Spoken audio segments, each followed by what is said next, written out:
Hey guys, this is the Revolutionary Male. My name is Alex. And tonight I'm going to go ahead and read an article for you from medium.com, provide a little analysis as I often do, or as I almost always do in this channel. The article is entitled, Alpha Women Want Alpha Men, but Does It Really Work? A Modern Day Dilemma. Let's go ahead and get started. We're sitting poolside at a Palm Spring resort.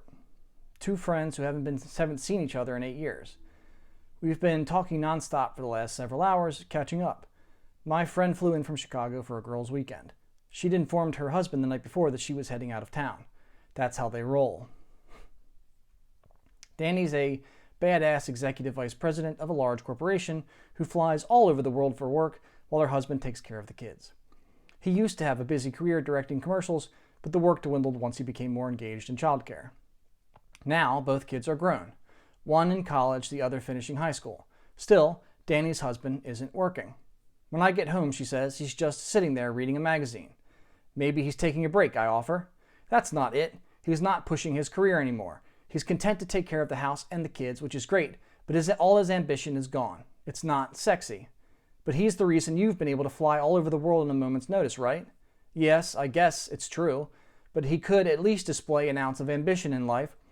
When we met, he was full of creative ideas. It's like his brain's been taken over by grocery lists and carpool schedules. And this is exactly what happens in a lot of relationships where the man, although it's not statistically significant that the man stays home and takes care of the kids, it doesn't happen often enough to be statistically relevant in these conversations. But when it does happen, these relationships often devolve this way, as you'll notice that I discussed in a previous video. He and she made a collective decision in their relationship that he was going to stay home and take care of their children. And in her eyes, that's not ambitious. Just think about that for a second. If we ever were to reverse the gender roles in this case, and a man were to say that taking care of a house and children were not ambitious, these feminists would become very angry about that. And for good reason, because taking care of house, home, and children is one of the most important jobs that any human being will ever have in their entire life. But again, this just goes to show you that feminists and modern women specifically only value things according to the masculine imperative. They only value what men traditionally have done. They don't value what women traditionally have done because they don't actually value women. The irony is amazing. This feels like one of those Twilight Zone moments where gender roles reverse. Except I'm not sure this happens much the other way around. A man complained that his wife is too busy taking care of his home and kids to pursue a career. Complete freedom to kick ass at work while the wife takes care of the home front. For most men I know, this is a wet dream. It was certainly the norm in the 50s and earlier. These days, a two-income household is a necessity for most people. But how do you keep your domestic life functioning when both of you are at work all day long? While single in my 20s and working 14 hours a day, I remember saying, I need a wife. Who could stay home waiting for the cable guy to arrive between 9 a.m. and 2 p.m.? Some lucky women with a choice relish the opportunity to stay home and raise their kids. Others feel conflicted because they also desire a career of their own. Exactly.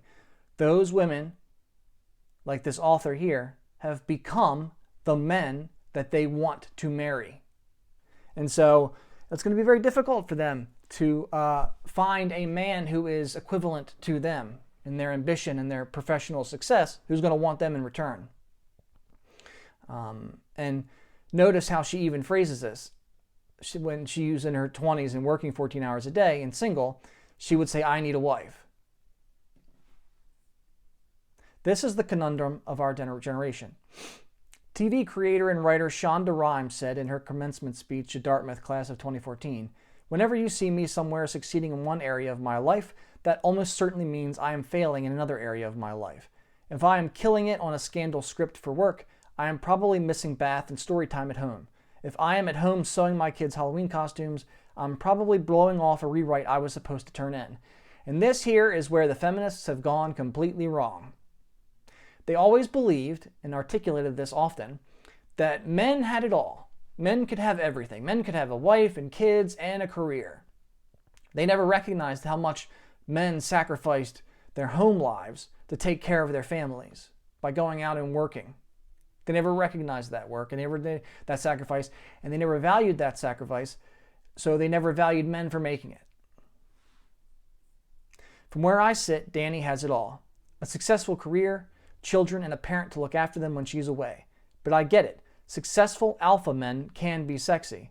Beta men pushing a Dyson, not so much. Although I'll state for the record that a man who can cook and clean is a personal turn-on for me. Yeah, sure it is. Don't believe you for a second. Because if it were, you would have that kind of relationship, right? Never believe what women say. Watch what they do. Women are often too concerned with how they're perceived, so they will, use politically correct language and express politically correct opinions rather than just be honest. The alpha female provider, beta male nurturer dynamic works for many couples. Usually, though, there's a degree of mutual resentment lingering beneath the surface that few like to admit. Yeah, exactly. Deep within the psyches of our feminist brains, we secretly want a man to be able to provide whether we need him or not. Deep within his male psyche, he feels like more of a man when he does. Yes, this is an evolved character trait for both men and women. And the social reality that now exists because we are an industrialized nation with enough wealth to actually implement feminism, this is becoming a problem.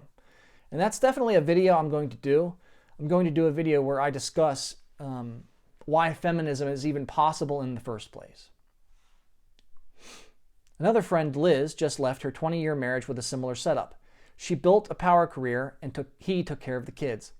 In this case, he still had a quasi-successful career as an artist, but her steady, well-paid executive job anchored the household expenses in order to weather the months and sometimes years between gigs.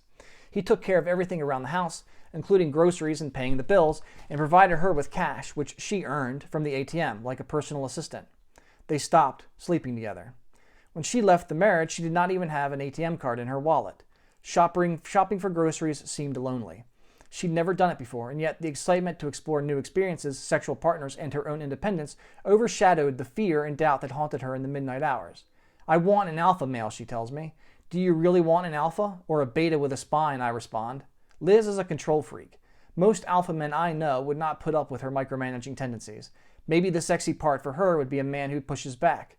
Now that the kids are grown, she has more flexibility in choosing a partner. She doesn't need a caretaker anymore. She wants an exciting lover. How about that? A man who diligently, dutifully, and consistently provided all of these services for her, took care of her and her family, and is just tossed aside. Just tossed aside after 20 years. Think about that, guys. Think about the way women are and how they see you. Women do not see men as actual human beings. Women see men as human doings. They're only concerned with what you do, not who you are. And they define you by what you do, for them specifically. We exist in their mind purely to fit a role. Whatever that specific role is for them in their own mind. That's our purpose, to them. So, don't be angry with women. Don't be resentful with women. Just as, is often said, just don't, accept women for what they are and what they can never be. Sheryl Sandberg, author of Lean In, credits her late husband, Dave Goldberg, with supporting her on the home front so that she could fly to the top of her profession as COO of Facebook. As a successful tech entrepreneur himself, how did they find the balance? Was he an alpha at work and a beta at home? Was she? Sandberg's current beau and fiancé, Tom Bernthal, is also a CEO alpha. So she's managed to land not just one unicorn in her lifetime, but two. What defines an alpha man anyway? According to dictionary.com, it's a male animal having the highest rank in a dominance hierarchy, or the most dominant, powerful, or assertive man in a particular group. Is there a room for both male and female alphas within a household? No, there is not. And let's get this straight, guys. These categories, these terms, alpha, beta, they're purely they're abstractions. They don't really mean anything beyond giving us a context within which to create understanding. Okay? They're not scientific terms. They're not terms that apply like in a sociological level. They're purely abstract terms that give us context for understanding human beings and human situations. That's all that this is. So don't take them too seriously. There are plenty of couples out there in which both the man and the woman enjoy successful, thriving careers, often with the help of housekeepers and nannies. Does this necessarily mean they're both alphas? How many of these people, how many are there statistically? What are we talking about here?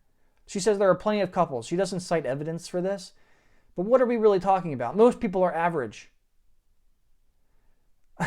Most people don't have careers. Most people have jobs. We have to keep this in perspective. And it's, people like this author here, this woman, they don't keep it in perspective. It's not realistic. In Dr. Sonia Rhodes' book, The Alpha Woman Meets Her Match, she says, clinical experience has shown that this partnership is at the greatest risk for divorce because two alphas will tend to compete for power and dominance. Exactly. You can't have two leaders in a relationship. You have to have a leader and a follower. It is exceedingly rare for a relationship to have two people in it who can switch off leading. Exceedingly rare. Is it possible? Sure. But it is incredibly, radically, unsubstantially rare. It just doesn't happen very often. Most people are not emotionally mature enough or emotionally flexible enough to be able to switch roles like that. It just doesn't, most people don't work that way. Most people are what they are. One study shows that in relationships where women out-earn the man, they are both more likely to cheat. On the other hand, Rhodes suggests that a beta man might be a better lover because he wants you to get off too. As long as he's assertive in the bedroom and able to push back when appropriate, the beta male may be the 21st century catch. Yeah, right. No woman believes that. If that were the case, we wouldn't see divorce at the rate that divorces at the rate that we have them. We wouldn't see we wouldn't see marriage dropping off a cliff. Fewer and fewer people are getting married because so many women are going out there and they're having sex with alpha guys and they're having alpha guys' kids, and then they're looking for the beta guys to take care of the kids and her after they've had their fun with the alpha guys. That's the dynamic now. That's going to become increasingly more common. Again, because now we live in a world now where, especially because of social media and the internet, women have access to men from all over the planet, and they have all kinds of different relationships with men. And because they don't need men economically to provide for them, all they need from men is for men to fill certain roles. The male friend who can be an emotional support, the male friend who can be like the friend with benefits, and then the male guy that she knows who is more of the boyfriend material, who can provide her this kind of a relationship. So she gets emotional support from one guy, sex from another, and relationship security from the third. Although I've known plenty of alpha males who satisfied me in bed, not all of them were necessarily centered around my needs outside the bedroom. They're more focused on themselves. That's where betas excel. Yeah, alpha guys don't give a damn about you. They're concerned with themselves. For Liz, she craves someone exciting with a big life of their own who gives her all the space she needs to excel at her own career. She doesn't want to commit to anyone right now. Maybe now is the perfect time for her to explore the buffet of alpha men out there waiting to satisfy her cravings for adventure. See how this works?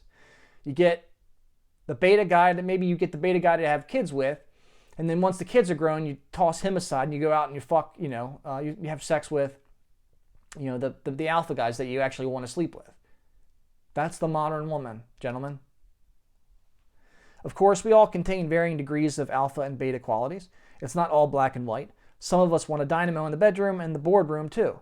Others prioritize a man who enjoys taking care of the home and kids. Many of us are struggling to figure out how to have it all and whether that's even possible. And if not, what qualities are the most important to us? We're all searching for the perfectly imperfect unicorn for us. And that's the problem. This is delusional. Absolutely delusional. But this is the world we live in now, gentlemen. Women have been empowered and they are doing their own thing. They can economically support themselves and their children, and they don't give a damn about you. So, if they're going to be this ruthless, then you need to be this ruthless too. Only give a damn about what you want and your concerns, and don't worry about any of them. Follow what fulfills you in life, whatever that is, and everything else will kind of, stumble or tumble into its own place. That's the end of that article, guys. I see I got about 15 minutes on this video. That's long enough.